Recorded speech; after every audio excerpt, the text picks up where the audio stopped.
Buck? He's dead. No, Ian, he isn't dead. Puppets don't die. He's just sleeping. Can you wake him up for me? And now it's time for What's in the Bible with Ian. What? Huh? I just had a terrible dream that someone was taking over the show. How's my hair? What's he doing here? I've come to see the ponies.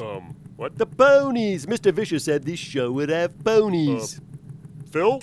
No, I didn't say we would have ponies on the show. I said we might mention ponies when we talk about creation. You said we would have ponies and I could ride them. Ponies are God's most beautiful creatures, besides unicorns.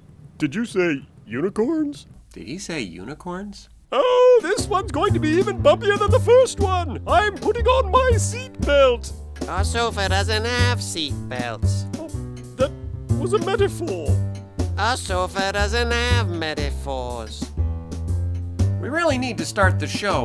Can I get back to you on the ponies, Ian? All right, but I'd like a brown one with spots. All right. Buck, take it away. Theme music?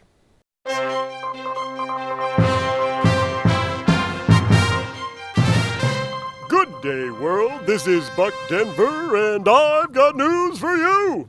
The Bible! What is it? Where'd it come from? What do we do with it? How does it affect our lives? Once again, it's time for... Big Questions with Buck Denver! That's right. Big questions with, me. Today's question, who wrote the Bible? Who wrote the Bible?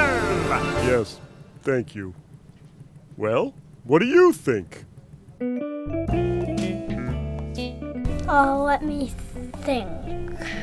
Lots of people who love Jesus. All different people, and there was a lot of them, and they all wrote different books. Only one. I think it's 2 people. Nobody. You need a lot of writers to write all of those Bibles. Some of the disciples wrote part of the books. I don't know what they're called. Matthew, John, then Simon. Wait, no. Peter and Luke. Paul did, didn't he? Nehemiah. David. Moses. And they said that he wrote the law. Prophets, disciples, and apostles. Those are the people who would listen to God and then write down what he's saying. Well, God made the Bible, basically. They make copies of it. Yep, God wrote the Bible. That's why we call it God's words. You're sort of right and sort of not. We don't call the Bible God's words, we call it God's Word. And there's a difference. Explain.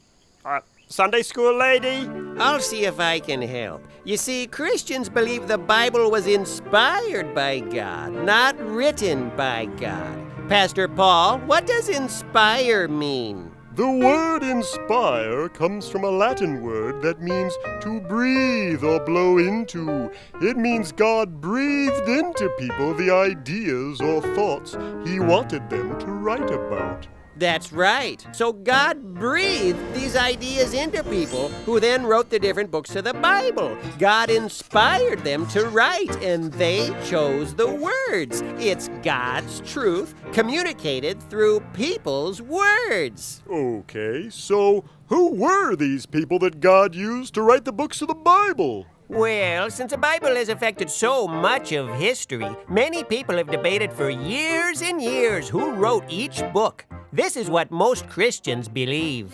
We believe Moses wrote the first 5 books. Jewish tradition says Ezra wrote 1st and 2nd Chronicles, Ezra and Nehemiah. We think David wrote some of the Psalms, and Solomon wrote many of the Proverbs, and most likely the Song of Songs. The major and minor prophets were written, we believe, by the men those books are named for. We think Jeremiah also may have written Lamentations. In the New Testament, Matthew, Mark, Luke, and John were written written by, well, Matthew, Mark, Luke, and John. Luke also wrote the book of Acts, and John also wrote 1st, 2nd, and 3rd John, as well as Revelation. Jesus' brother James wrote James, and the disciple Peter wrote 1st and 2nd Peter. Romans, 1st and 2nd Corinthians, Galatians, Ephesians, Philippians, Colossians, 1st and 2nd Thessalonians, 1st and 2nd Timothy, Titus, and Philemon are all letters written by Paul, who was very, very busy. Back to you, Buck. Hey, wait, you skipped a few books. Oh, the other books, well, we're not entirely sure who wrote those. Well, how can we trust them if we don't know who wrote them? Good question, Buck. You see, we don't trust the books of the Bible because we know exactly who wrote each one. We trust them because they're in the Bible. God not only inspired the authors who wrote these books, we also believe he inspired the process that picked which ones should be in the Bible and which ones shouldn't. Now, how did that process work and why do we think we can trust it? We'll talk about that in our next episode.